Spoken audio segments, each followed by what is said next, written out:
यात्रा के संदर्भ में हम यहाँ पे मौजूद हुए हैं। भारत जोड़ो यात्रा जो 7 सितंबर से कन्याकुमारी से शुरू हुई थी और जो आखिरी उसका जो मुकाम है वो श्रीनगर में होगा, तो कन्याकुमारी से कश्मीर तक ये 3500 किलोमीटर का फासला राहुल गांधी जी तय करेंगे और अभी वो राजस्थान में है। करीब 150 दिनों की ये यात्रा है और ये भारत जोड़ो में 3 मुद्दे लेके राहुल जी जा रहे हैं। एक तो जो नफरत फैल गई है उसको नफरत को मिटाने के लिए, देश को एक साथ बांधे रखने के लिए, दूसरा महंगाई कम करने के लिए और तीसरा जो बेरोजगारी है वो बेरोजगारी कम करने के लिए। तो ये 3 मुद्दों को लेके लोगों को मिलते, लोगों को जोड़ते, लोगों को गले लगाते हुए हमारे राहुल गांधी बाहर निकले हैं। उसमें कोई भी पार्टी का एजेंडा नहीं है, कांग्रेस का ध्वज नहीं है, ध्वज लिया है देश का। आपने देखा होगा उसमें सब एनजीओ, सिविल सोसाइटी, सभी बाहर के लोग जैसे योगेंद्र यादव जी हो गए, जस्टिस कोलसे पाटिल हो गए, ये सभी लोग उसमें सबको मिल रहे हैं। और जैसे हर जगह पे वहाँ के सोशल फील्ड में काम करने वाले सोशल ऑर्गेनाइजेशन वाले लोग सब उनको शामिल हो रहे हैं। जैसे आंध्र में वेमुला की माँ आ गई, जिनके ऊपर अन्याय हुआ है, जिनके ऊपर उपेक्षित लोग हैं, अत्याचार हुआ है, वो सब लोग राहुल जी के साथ जुड़ रहे हैं और एक बहुत अच्छा माहौल हिंदुस्तान में तैयार हो गया है। जम्मू से लेके श्रीनगर तक ये यात्रा जाएगी। हमारे ख्याल से वो 8 दिन की यात्रा रहेगी, 4 दिन जम्मू और 4 दिन श्रीनगर। लेकिन अभी तक रूट फाइनल नहीं हुआ है, रूट फाइनल होते ही हम आपको बता देंगे।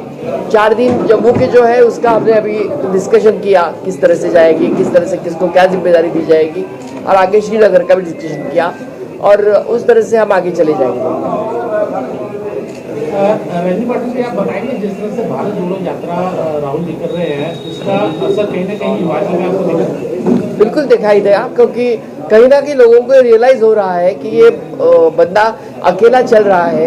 ये इतना आसान यात्रा नहीं है, क्योंकि मैं महाराष्ट्र में 14 दिन उनके साथ थी, मेरे स्टेट में वो आए थे, बहुत मुश्किल था। और सब लोग एक तो बोल रहे हैं कि ये व्यक्ति अच्छे चीज के लिए निकल रहा है भाई, तो असर तो हो रहा है। लेकिन गुजरात के अंदर क्यों कामयाबी हो पाएगा?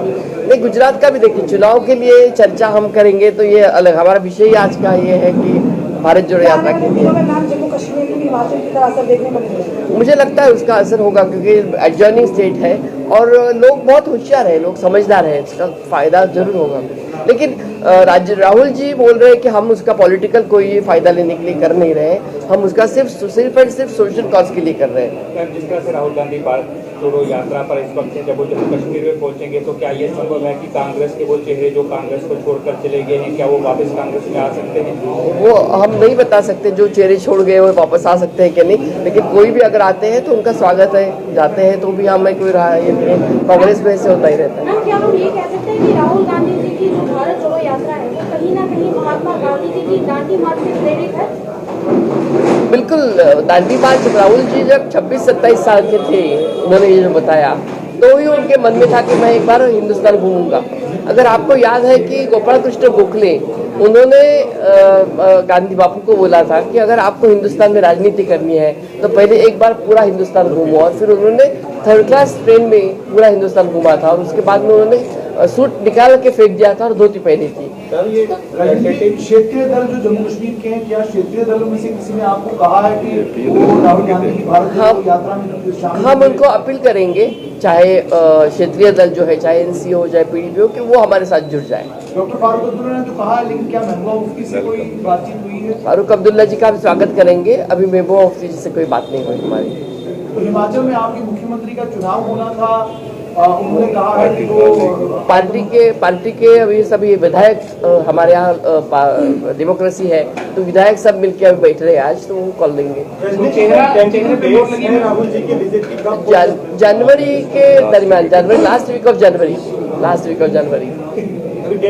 डेट नहीं फाइनल हुई। रजनी जी, जब से भारत जोड़ो यात्रा चली, हमने देखा बीच में बहुत सारे चुनाव भी आए और हिमाचल में आपने बहुत अच्छा कमबैक किया। भारतीय जनता पार्टी कह रही है कि ये पागल इंसान नहीं चल रहा, इसके चलने से कुछ नहीं। देखिए, इनकी मानसिकता को हम क्या करें, उनकी अगर मानसिकता ऐसी, सोच अगर ऐसी है तो हम क्या करें। पहले उनको और नाम दिए थे, अभी पागल बोलेंगे, तो उनकी मानसिकता तो हम नहीं बदल सकते, नैरेटिव सेट करते हैं ये। हम उनको कुछ जवाब नहीं देंगे। राहुल जी अभी उसका जवाब राहुल जी अभी देंगे अपने भाषण में, बहुत अच्छे से जवाब देंगे वो। और मैं आपको एक बताती हूँ, राहुल जी का इन सब यात्राओं में सबसे अच्छा भाषण जम्मू कश्मीर में होगा।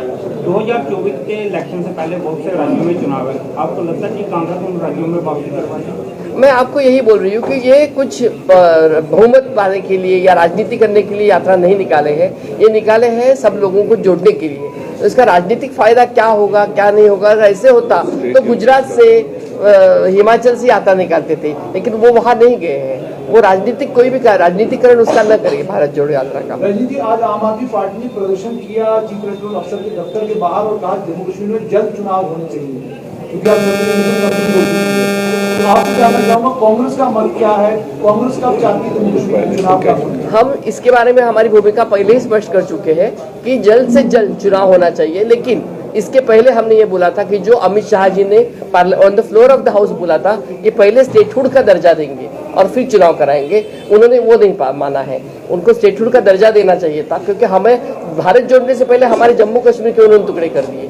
उसको उन्होंने जो स्टेट था उस स्टेट को तोड़ के उन्होंने उसको यूनियन टेरिटरी बना दिया। उसका दर्द हमारे इन लोगों को तो है ही। तो मुझे लगता है उसका पहले स्टेटहुड का दर्जा देना चाहिए और फिर बाद में चुनाव के लिए जाना चाहिए। जम्मू कश्मीर में चुनाव के लिए तैयार है जी, क्या कांग्रेस यूनियन टेरिटरी में भी चुनाव के लिए तैयार है? नहीं, अगर हमारी तैयारी से मतलब राज्य उनके हाथ में है, गवर्नमेंट उनका है, तो हम क्या कर सकते हैं।